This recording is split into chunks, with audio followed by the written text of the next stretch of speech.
Lord. ప్రభువైన యేసు నామములో అందరికీ వందనములు. ఈ దినం దేవుని వాక్యం నుంచి లూకా సువార్త 9వ అధ్యాయము 23వ వచనం.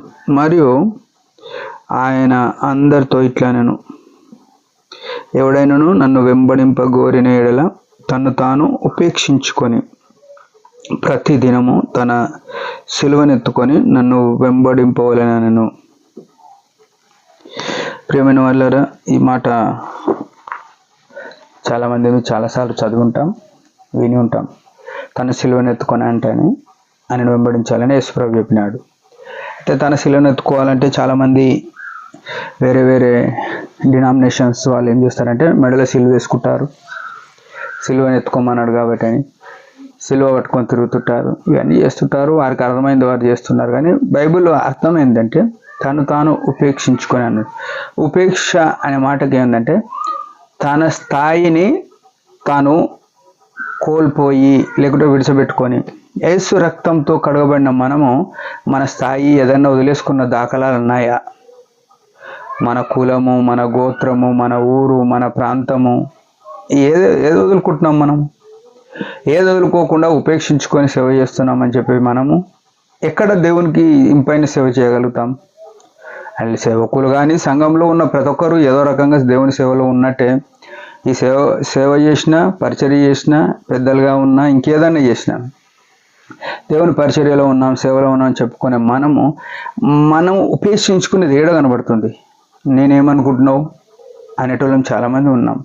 లేకుంటే నా స్థాయి తెలియదా అనుకునేటోళ్ళం చాలామంది విర్రవీగుతున్న మనస్తత్వము. అందుకే బైబిల్ ఉంది, విర్రవీగుచున్న దుష్టత్వమును మాని అని బైబిల్ చెప్తుంది. మనకు బయటకు కనబడకుండా, బయటికి హ్యూమనైడ్గా అంటే దీనులంగా కనబడి కూడా హ్యూమిలిటీగా, అంతరంగంలో గర్వంగా నేనంటే ఏమనుకుంటున్నావు, నేను ఇట్లా పాడగలను, నేను ఇట్లా చేయగలను, నేను ఇట్లా నడిపించగలను అని అంతరంగంలో గర్వంతో నిండున్న మనము ఎట్లా ఉపేక్షించుకున్న వాళ్ళం? దేవుని వాక్యం స్పష్టంగా చెప్తుంది, తను తాను ఉపేక్షించుకొని తన సిలువను ఎత్తుకొని ప్రతి దినము అంటున్నాడు. ఆదివారం నాడు ఒకనాడు కాదు క్రైస్తవుడిగా జీవించడం, పండుగ నాడు ఒకనాడు కాదు క్రైస్తవుడిగా జీవించుకునడం, ప్రతి దినము తన సిలువను ఎత్తుకొని. అంటే తన సిలువను ఎత్తుకొని అనే మాటకు అర్థం ఏంటంటే రెండు రకాలుగా చూడొచ్చు. ఒక రకంగా యేసుక్రీస్తు ప్రభు సిలువకి ఎందుకు పోయినాడంటే సర్వ మానవాళి రక్షణ కొరకు పోయినాడు. అంటే మనం సిలువను ఎత్తుకొని అంటే అనేకుల రక్షణ కొరకు సిలువను ప్రకటించే వారంగా ఒక రకంగా అదొక రకంగా చూస్తుంది. ఆత్మీయంగా, భౌతికంగా చూస్తే మన లోకంలో జీవించడానికి అంటే పోషించుకోవడానికి, వ్యక్తిగతంగా కుటుంబాన్ని పోషించుకోవడానికి మనం కష్టపడి పనిచేసుకుంటూ అనే మాట కింద చూపిస్తుంది. ఈ రెండు మాటలను మనం హృదయంలో భద్రపరచుకోవాలి. చాలాసార్లు ఎట్లా బతుకుతున్నాం? సిలువను ఎత్తుకొని ఆయనను వెంబడించగలుగుతున్నాము. ఆయనను వెంబడించాలంటే అట్లా వెంబడించాలి. ఈనాడు మనకు దోషింది చేసుకుంటూ, మనకు నచ్చింది చేసుకుంటూ, నేను సేవ చేస్తున్నా, పరిచర్య చేస్తున్నా అని చెప్పుకోవడం అంతా అది వృధా ప్రయాస. ప్రభు కోరుకునేది కానే కాదు. తను తాను ఉపేక్షించుకోవాలి.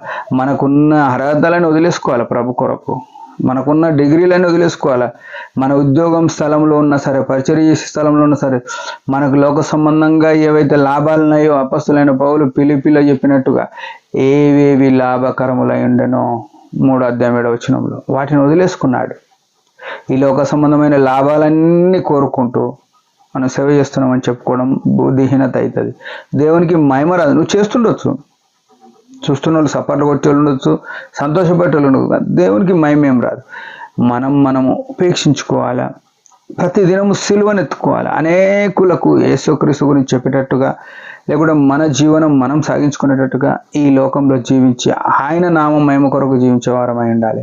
దేవుడు కోరుకునేది అట్లా జీవిద్దాం. దేవుడి మాట దీవించిన ఒక చిన్న ప్రార్థన. పరమ తండ్రి యేసుప్రభు నామములో వందనాలు. ఉదయకాలం ఇచ్చిన ఆయుష్ని బట్టి స్తోత్రములు.